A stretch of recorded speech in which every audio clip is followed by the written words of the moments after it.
Thanks for joining us on the Yet to Be Named podcast. We came up with a name. We're still iterating on it, and I think we're going to release it. Ooh, Yeah. well, I am very glad to be here. Thank you for Yeah. having me on your Yet to Be Named Yet podcast. to Be Named Yes. podcast. It was going to be Hank's Bunker or The Basement, but I don't know. It's just, man, we want to lean into the fact we're doing it from the my basement bar. Basement bar. But we didn't want to be too like alcohol forward, like it's all about, it's kind of played out a little Coffee bit, like bar. drinking. I don't know. I like Bill Maher's other podcast where it's called, what's it called? Club Random. You ever watch that? No. It's this other podcast where they just talk about random shit. I like The Weekly. Yeah, The Weekly. Jon Stewart does The Weekly. Oh, The Weekly. Okay. Yeah. All right. Well, you come from this world. You've been living in this world the last few years. I know. I will not hold it against you, since I've often been the interviewer and not the interviewee. Yeah, and like, we want your feedback on, the setup. I mean, this is just kind of like a collection of things we've thrown together to create a set. But yeah, so before and after we can talk about that more. Deal. But the sort of the point of the podcast is to talk to luminaries in the industry like yourself. Yes. And how you came up in cybersecurity, what you've done, what keeps you up at night, the chaos of the industry, all that kind of stuff, from threats to building products, everything. Oh, yeah. Tell us a little bit about how you got into cyber, because I don't know about you, but people ask me all the time, how did you get into cyber? Like, how did that happen? Well, I'm probably going to be one of the more unique guests, and don't let it go to your head, Hank. Okay. But I am in cybersecurity because of you. I know. I knew the answer to this question, so I was excited about asking you that question. I bet you were. So I got my start in the Department of Defense as an analyst without you. What was that place? The name of that place you worked at? Joint Warfare Analysis Center. I drove past that the other day. I couldn't think of the name of it. Why? It is far. Yeah. You were long story. south. Long story. Okay. Yeah. That's for another podcast. Yeah. But I had, studied in school and really wanted to get into the intel community and analysis, but really with a bent on counterterrorism.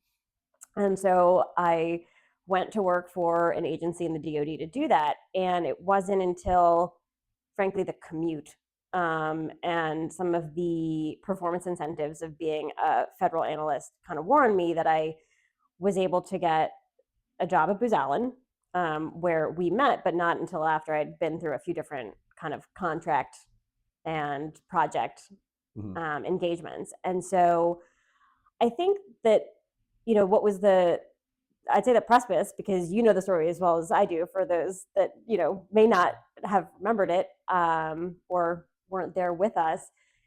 I think I was on loan to you to do some administrative work. Oh, yeah, probably, yeah. Makes sense. Yeah. And administrative work? Like, we had to close out the contract. We were going through all of these reports, and they needed to get you billable. Yes. Yeah. But so I was working on a project with you part-time, doing computer network operations analysis. And then the other part of my time was doing other projects in other parts of the firm for other clients. And I will never forget the day that you came up to me and you were like, do you want to do this project full-time?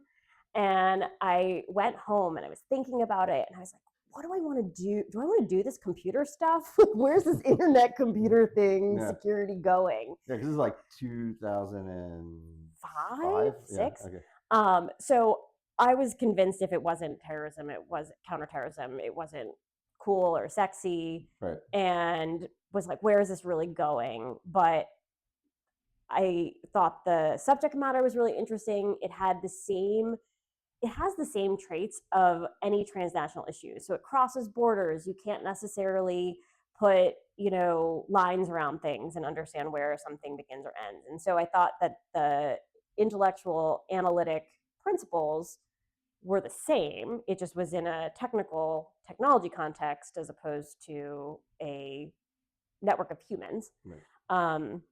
And so I said yes. And man, what a ride we went on, because it became a wave of not only cyber threat intelligence and the challenges there, but we started doing that in the intelligence community in an age where it became a national security priority for the president and then all of the things that flowed out of it. So that mission went from what were probably pretty cumbersome, large scale concerns around, Russian information warfare doctrine, which at least 5 years ago, when I would tell that story, people were like, what are you talking about? And now I think it's become like mainstream coffee table talk. Everyone knows about it. But to just expand it in the mission in so many different ways. And I mean, I then spent the next at least almost 10 years supporting the intelligence community and those clients in cyber threat intelligence missions, whether it was for, mostly defensive, other components of cybersecurity, what our adversaries are doing in cybersecurity, and the impacts that have on our not only DoD, but critical infrastructure, and then later in the commercial market. Yeah, and I think one of the places we work, DIA, they haven't had as much press as they've had in the last week. Yeah. In the last 20 years, like people didn't really even know what a battle damage assessment was, but that's like kind of what their bread and butter is. No, I've been reading up about it, and I really think about like those phase 3 battle damage assessments in a cybersecurity context, and it's pretty crazy to see it in the news now. Yeah, it is crazy to see people trying to talk about that when they have no idea what they're talking about, right? For the most part. Yeah, but that got me into cyber. Yeah, that's how you got into cyber, never. Yeah. Well, great. I was glad to be a part of that. What were some of the things you learned early on about like the type of people that we did these projects? You kind of at some point went into a mode where you were working on things where we're trying to push people that didn't have traditional backgrounds into cyber. Like, what are some things you learned early on about that kind of led you to the rest of your career wanting to do? I mean, because you kind of got into a place where you were is training the right word, or is it I started training. I started in human capital. Like I ended up in a little bit more human capital and kind of skills and talent. Yeah. But how did you get there? Like what made you want to do that? I'd say the biggest thing, and part of it was we were supporting an intelligence community customer, and our end users were decision makers for the warfighter, whether that was policy, whether it was on the field decision, battle types of assessments. And so those are not technical personnel. Those military, decision makers need something in results-based context, and they need to understand in enough layman's terms that they're not just going to be like hands-on a technology, even if the goal is to protect an information grid or an information system or even conduct a certain operation. And so we were in this sweet spot where we needed to have the skill sets to understand and distill technical information, like how does this impact if you're looking at an OSI layer? What does that actually mean? But then you had to be able to flip the script and put it into the context of why does that matter and what's the impact? Yeah. And what is that going to actually do? And that is, I'd say, a hybrid skill set that's hard to train for. We were living in this world of all source. So you could take someone who had a technical background, but the minute you told them to take all that information, a lot of which they were incredibly brilliant and some of the smartest people when it came to technical concept skills or hands-on keyboard. But if you have to communicate that in a way that's for a leader, in this case, in a DoD context, it was a hard skill to translate because it's typically written or presentation format. And so that's more of like a traditional analytics skill set. They're really different. I think, at the time we were calling them soft skills because it was presentation, critical thinking, communication. But I guess now we're calling them power skills. Yeah. Is that right? Yeah, there's a rebranding of not that they're soft skills, they're power skills because everyone needs them. All right. I didn't make that marketing term up, so you have a problem with it. Technical translator role, like it was super important for a while, but can AI just do that now? Like summarize? Yeah, I mean, it is pretty crazy what AI is essentially just taking all like the raw data, right? And now you don't need someone to kind of like find that. And now it's, I think, putting a higher onus on the types of things that we're translating as a result of all the data that's now available, as opposed to someone who can go and find it. You still need the person with the right personality to and you still want to have people that understand, honestly, like the theoretical underpinnings of all that data that's out there. I mean, one of the things I kind of think about in particular, going from the DoD context into a commercial setting where it was less about just hard threat intel, but how do you take that information, actually have it flow into security operations? What does that look like as you create a SIM and an entire program of controls that can help protect a company? It's just a little more closed than a pure play, like large scale DoD mission set. And I thought it was really interesting because the people that succeeded there, it's like you wanted someone that understood the foundational elements of computing. Yeah. And then you say, well, if you understand how it all works from a fundamentals level, then you have a better chance of appreciating where there are potential holes where it could be exploited, and therefore there are security risks to it. Yeah. So, I think that AI can kind of identify some of those things, but like a person still needs to know it and then be able to sort of create that analytic critical component where they say, and now here's where there's going to be. And it still takes a team of people working together to get the right product out, right? Because you don't have like one person that kind of knows all of this stuff. Right. It's interesting though, because I think that machine learning has been around in cybersecurity now for like a decade. And so we're just constantly trying to automate more of the functions that have been a huge team sport. And how do you just create more efficiencies around each of those areas? I think that's going to continue. I don't think it's going to fundamentally change the game tomorrow. But we're still working on like automating more and more and trying to take those more manual, eyeball intensive jobs. Can you automate those components, and then can you actually create more requirements and roles for people who have to look at things more deeply, more critically, and really kind of get to the root cause of a security issue? So we were talking and then we realized we weren't recording, and then what we really want to talk about is a little bit about the state of the product marketplace and what's fueled all that, the VC dollars flowing into it. But maybe before that, sort of the myth behind the other part of cybersecurity, the people that are a part of cybersecurity, not the product. Yeah. And somewhat the fact that there's a myth that there's a talent shortage there. I think all these different computercareer.com and stuff, they think I get all these ads. Yeah. Like everyone does in cyber, right? And they're probably like, go and get your cyber whatever 101 and become a cyber warrior in this high demand field. And I guess there are pockets of the industry where where they're struggling for high quality talent. I still hear this from, despite what we were just talking about, still hear this from CISOs that they can't find, they're in a battle with each other, like in the financial services industry, to have the best people working for them. Right. But that's not necessarily a talent shortage. Well, or is it? I don't know. I mean, it is in the regards that, but it's an unsolvable talent shortage. Why is that? Why is it unsolvable? They're all looking for, like, think of it as like a diamond. They're all looking for people in like the mid experience level or above in having the skills or the experience that they need for these jobs. But there is no mathematical way, unless AI somehow solves this problem for everybody, to compensate for a lack of experience. So you can't get from here to there fast enough to create this cadre? Yeah, in basic supply and demand, the greatest supply continues to be for the most experienced roles with the most, high level technical skill sets. Yeah. And that the demand has held and has increased. The supply is the supply. It's not getting bigger because it's built on the supply that had been there in the decades since. Where are all these people we're training?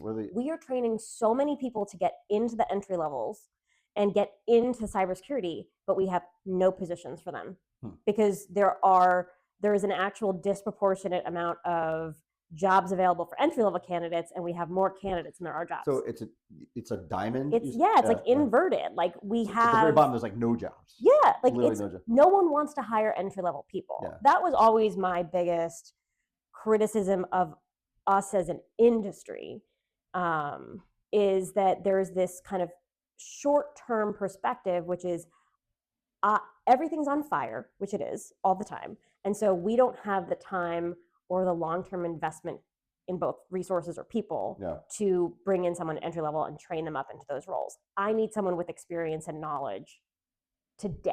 Right. And yes, you do, but the problem is they don't exist, or they exist and they work for someone else. Well, and the military will hire entry level people, Yeah, and that's a great, like, they can kind of, but but they've they could grow into be the middle, but and that's the military is like structured to have that growth kind of yeah, career trajectory.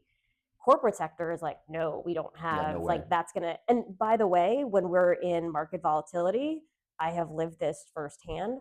First thing to get cut, in addition to marketing budgets, is like training in Yeah, people. yeah. So we don't like to invest in people in general, regardless of whether in And, cybersecurity or anything and else. I honestly, I think that more of that happens on the product side as well than you think, because I've heard from several people in the last year where they work at companies, they're CISOs, deputy CISOs, heads of threat intelligence, whatever. They go to board meetings now. In the board meetings, they say, "Cyber guy, tell us whatever you need, we'll give it to you." And then he or she asks for it, they're like, I don't know. Ooh, yeah. Yeah. Or they'll get to, they're kind of in a place where if they make a demand that's too big, they'll just get fired and replaced with somebody else because their demand was too high. Right. So they have to ride this fence of like acting like they have enough people and product, but they know they don't. But in the people part, they can't find the middle of the diamond, right? They Right. can't find the people. The product, they probably need to like get rid of Splunk and bring in something else or whatever. Like, nothing against Splunk. Get rid of a smaller company and bring in something else. But they'll say, hey, you already bought this last year, so why do you need this other thing? And that kind of goes to the whole what we were talking about a minute ago off camera, and just talk about it again, is nobody knows what these different products do relative to the other, especially if you're not in the industry and you're Oh like my on a God. board or Yeah. whatever, and let's say you're on the board of a Fortune 1000 company, and you decide, hey, I'm going to go to the RSA conference and walk around and look at everything, and unless you have a Sherpa there telling you the super mega technical difference between this product and that product, it's almost impossible to figure out Yeah. what the different Well, products and are. my feel for CISOs, because they're forced to say, okay, I'm going to find a product that can somehow solve my ransomware threat, Right. and like maybe some mitigation stuff. But that's so narrow in the context of their whole security program. But products are marketed, sold, and developed in a way that's like only solving Right. one small little sliver of their entire pie. But we're pricing, they're being priced at prices that Right. Yeah. consume their budget, pretty significantly. And I'm sure you have the same experience I've had just in, being in the space for so long, the way that no one's Sherpaing each other, but they're kind of just going into like their peer networks and saying, hey, what are you using? Yeah. Oh, Absolutely. like, Yeah. you're using Yeah. that? Okay, I'll use that too. So if you can just somehow get lucky enough that you have the first word of mouth, then like, and Then someone you liked what you win. did and Yeah. you did a good job, then you are going to probably win the Yeah, and it's a lot of sliver. it, like, there's some like pay to play there. A lot of that's happening. Yeah. Like, I don't know, like VCs are doing it. Like, some like VC backed companies are doing it. So it's not always the best tech that wins. It's sometimes the best. I wouldn't even call it marketing. It's just like the best product, literally like placed in the right place with the right person with the biggest network to Yeah. talk about it. I had a investor and board member that would use the analogy of kind of, you got to make the right plays, but at the end of the day, we're all just sort of hanging around the edges of the basketball hoop, and like you just kind of got to keep shooting, and like maybe you'll get lucky, but Yeah. all the other players are also just trying to make the right plays and hang around the basketball hoop. And VCs can be a huge swing of the needle one way or the other for some of those companies. What do you think? So, what do you think? How does the convergence of humans and products? What's it going to look like in 2030 when it comes to a mixture of these things in organizations? Are there something going to be like an acceptance that, or something that breaks open the logjam that entry level people have a chance to break into cyber, or is technology, the machine to machine battle, going to win out, and there's just going to be more product, more consolidation of products and platforms, or is it going to be more a mixture of people and product? Based on where we're going, Yeah. like what's I'm afraid there's going to be a bubble, and it's going to pop because it's going to become so technology and product heavy first. Mhm. And the reason I think it's going to be a bubble and eventually On the human side, backfire, a human no, side? like I think that it's going to be like we're going to just spend more on technology, try and automate as much as we can, take humans out of the equation as much as possible because it's the easiest way to solve a problem immediately. The reason I think it will ultimately pop, I don't know if 2030 is the right date, is because the one thing that none of these algorithms can do in machine learning or AI is account for creativity of thinking. Right. And so it can spit back data and it can splice it and it can do all that over logicking that you could do in any other normal situation, but it's not able to take a totally new, even generatively, like it doesn't take a new spin on a problem in a way that's not in some ways inherently predictable. Yeah. And so I think that it will amass a lot of tech debt in implementing these things. I also think that no one is really thinking about how difficult it is to integrate and kind of balance, like, what are you going to invest in a new product? How is that going to either replace, or how is it going to integrate with things that you already have, that you've already spent money on and resources and people to actually maintain? And so I think that that's going to be where everyone starts to spend, and all of a sudden budgets are going to look at it and be like, oh my God, well, now we've created all of this technology debt, we have to do it, but we've lost all the brain drain of the people who actually have the creative ability to like solve for it. I think that's an opportunity in the world of entry level. I think that's a fundamentally different skill set though. Yeah. I mean, it's less about, when we first got into this, it was like, you're in the SOC and you're watching a pane of glass and you start as a SOC analyst and you're looking at those alerts. We don't need that job anymore. But we don't also train or educate people to come in as inherently creative problem solvers. Yeah. So none of these, so the majority of the cyber training programs out there, creative thinking and like that's not a part of the curriculum. Oh, it's God, like no. learning about the basics of. I mean, it's OSI layer, networking, what TCP/IP, all things that we need to know. Yeah. But they're hard skills in that they are. I have no certification. Right. I have no I've never been to a cyber course ever in my life. I did go to an information operations course and an electronic warfare course in the military, but after that, I don't have any of these certs. And I see, does it make a difference for people when they have all their certs and quals at the bottom of do people hire somebody because they have all these things like on their LinkedIn profile or on their resume? I think it depends. I think also the industry is waking up to the reality, which I would like to go on record. I have been saying this now for 10 years, even since we worked. And truth in lending here as well, like I don't have any certifications because I worked in the field, and being on the threat intel side, like a CISSP or a Security Plus just wasn't as applicable to like the job we did. Yeah.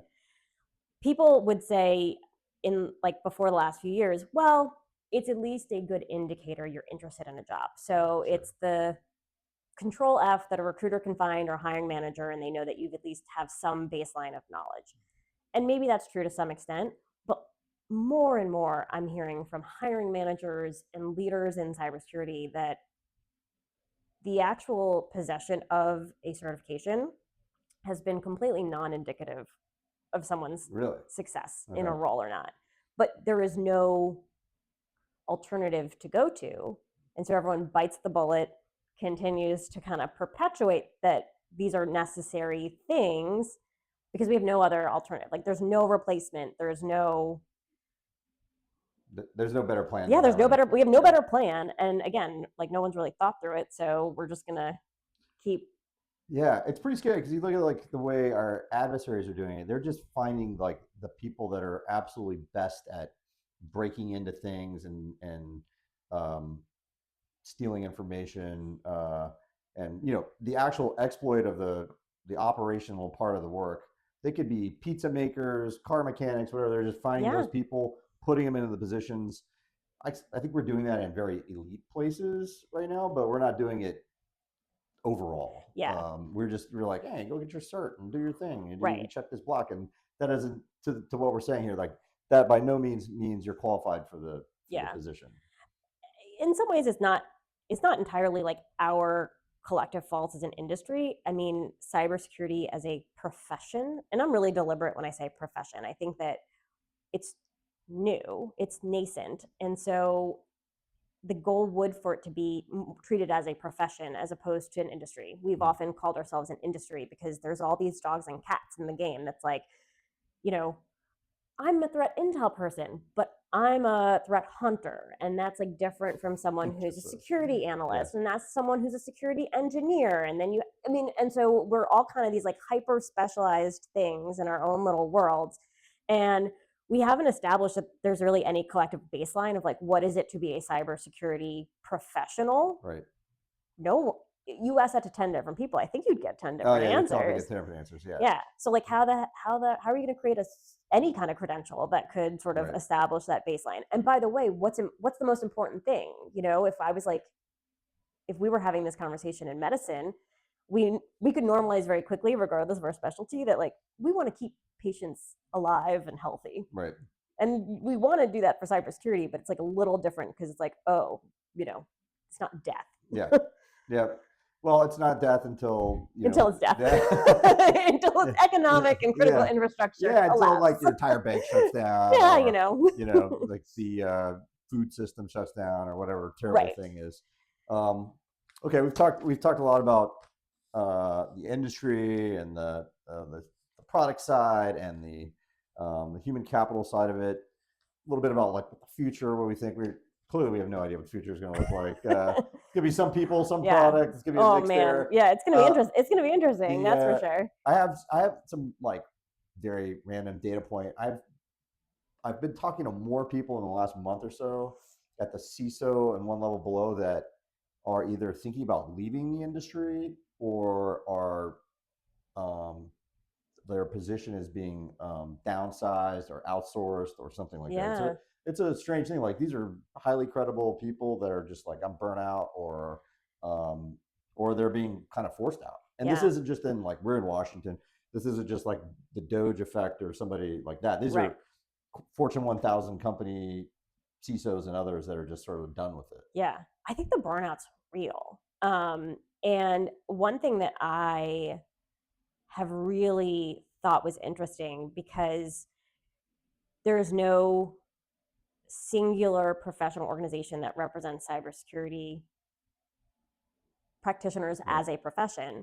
But if you kind of, again, draw the analogy to like any other profession, there are often resources that are available to people who work in industries because you want to protect them against burnout and like all these other things that are negative impacts. And cybersecurity is this, you talk to anyone who has been a CISO for a period of time and even like that layer down, it is relentless and thankless as a job. You are always just putting out and going from one crisis to another.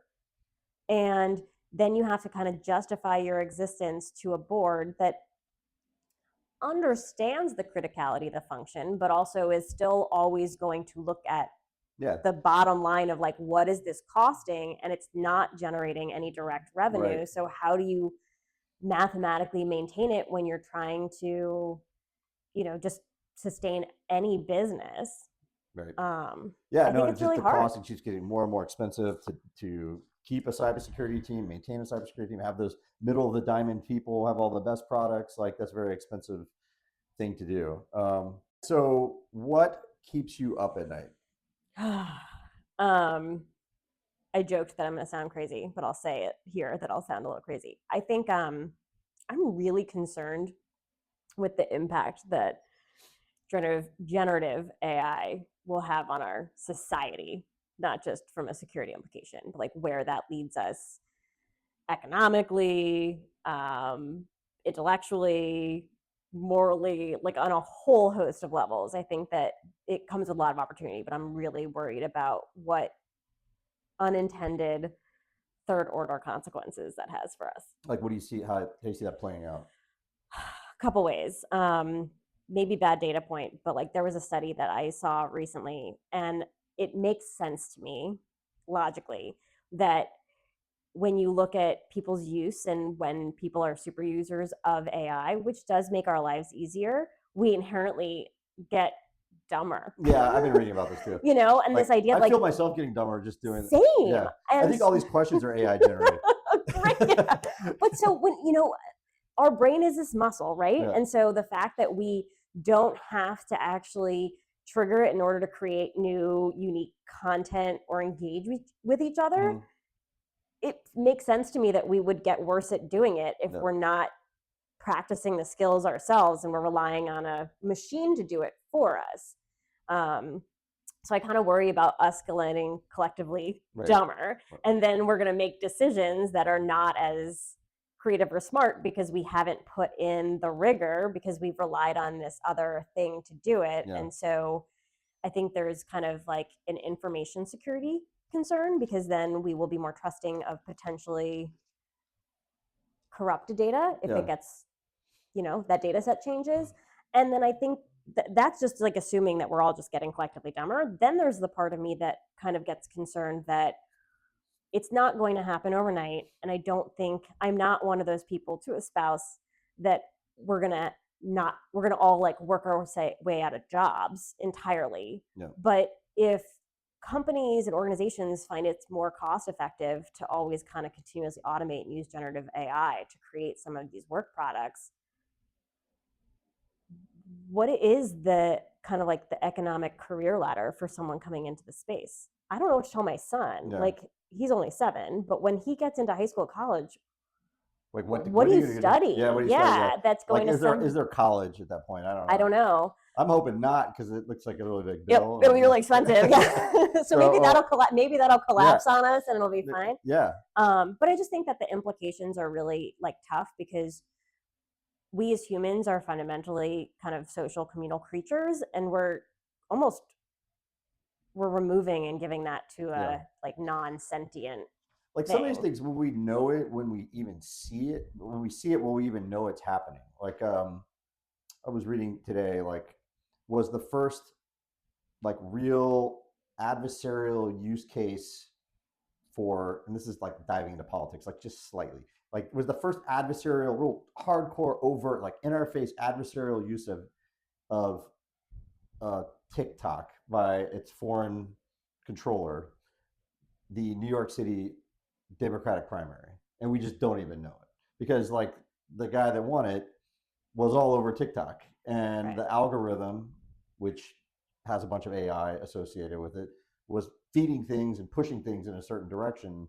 And like, did that all happen?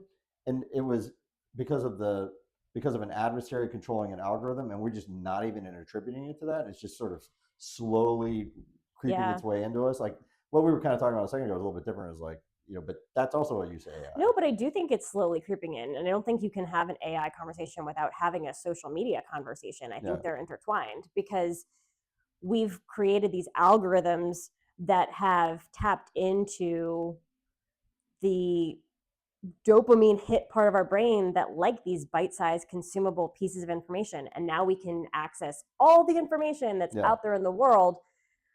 I'm not sure I'm always convinced that it was a grand adversarial plan that like this could be exploited. But now once you start to kind of realize like this is addictive, we'll do more of it. It reinforces those types of algorithms to do more. And then we start to realize like that's the only way we consume information.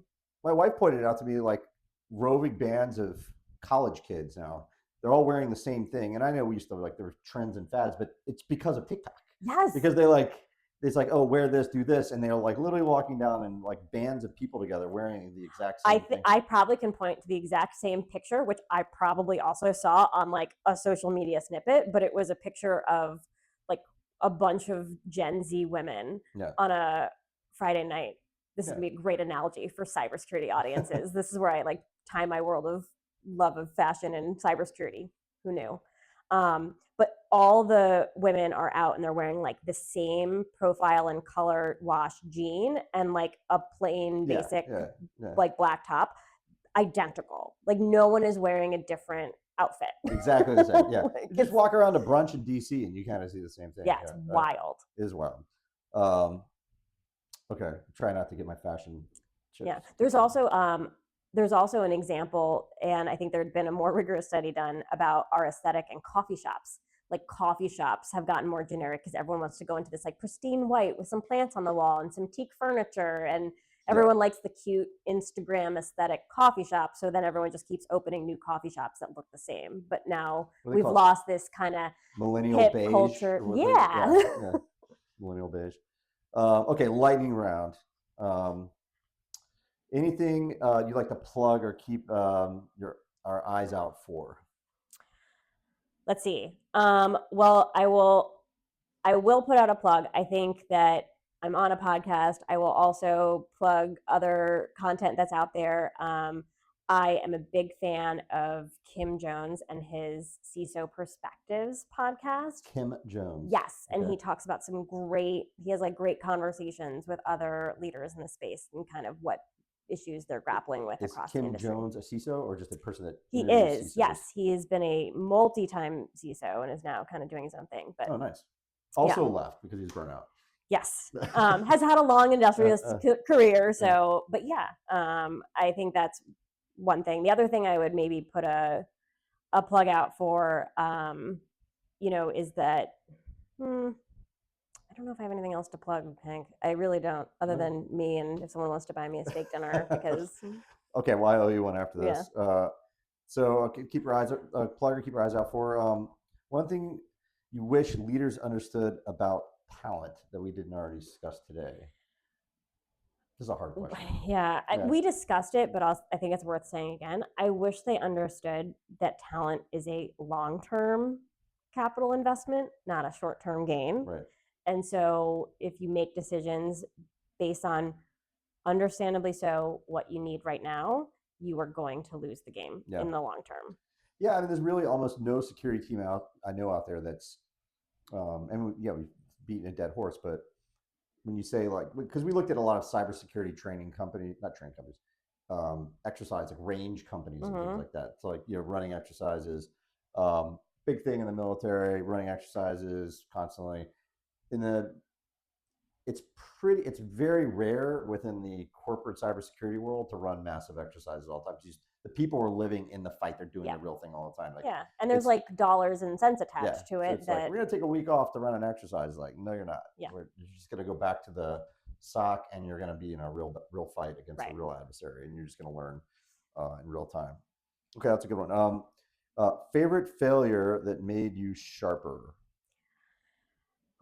I think my favorite is a hard word to put on this, but when we were supporting DIA, we were at the forefront of a congressional budget battle and had a fully funded $15+ million contract get defunded overnight. Which one was that? Can you say? Huh? Can you say? Which one was that? Which contract was defunded? DIA. Yeah. Oh, DIA's overall cyber. Yeah. Oh, okay, got it. And not like a subcomponent of it, though. No, the whole thing, across the board. I was gone after that. You were, and we had to not only mostly because I was gone. You're right. Congress got wind. Those staffers knew.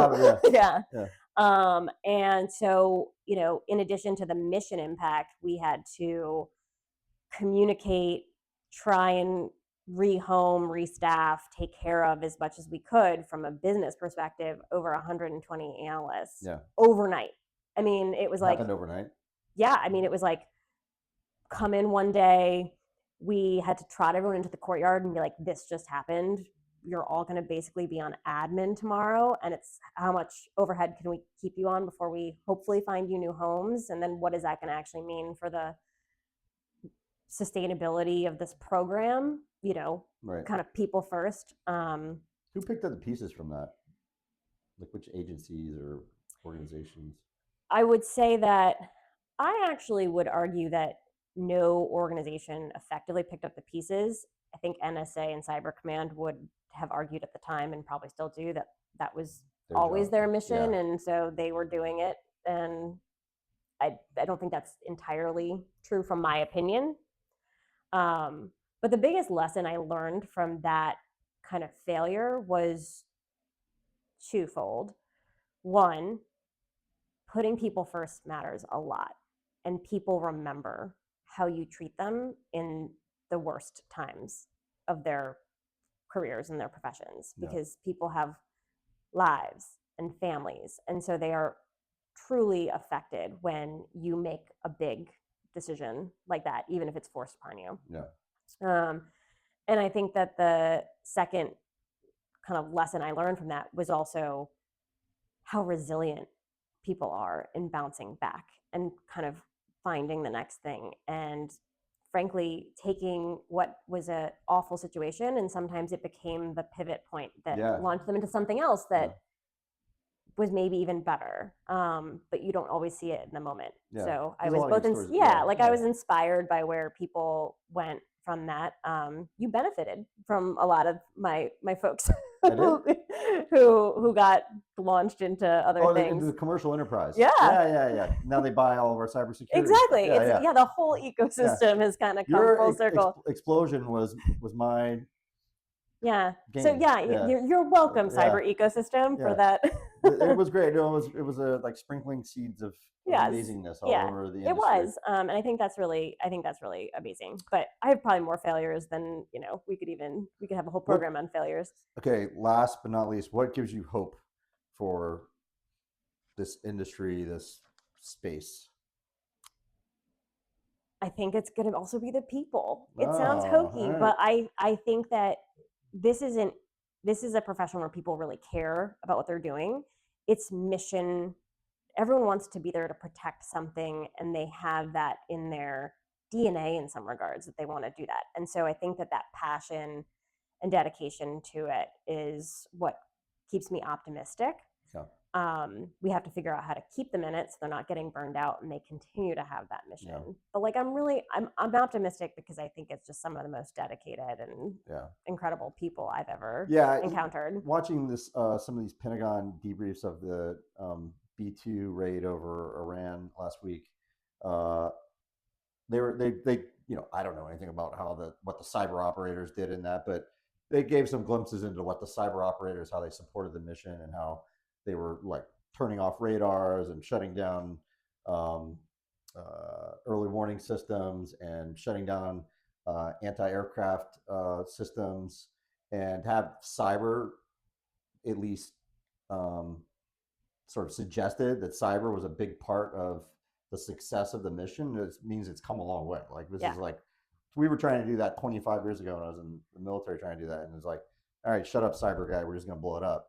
Like now it actually works. So that gives me hope. No, I mean, it's really cool to think about where it started when you got me into this business almost 20 years ago. 20 years ago, That's actually a little depressing. But but the hope is that, I mean, we can have this conversation now, and someone could be watching or listening and have never been in the field or even technical, but they understand what we're saying. That did not. No, not at all. That did not happen 15 years ago. No, not at all. Well, Simone, thanks for coming on the Yet to Be Named podcast, and hopefully we'll have you on again once we have a name. Great. I'm excited to be on Insert Here. Yes. Again sometime soon. That's a good name. All right. Insert Here.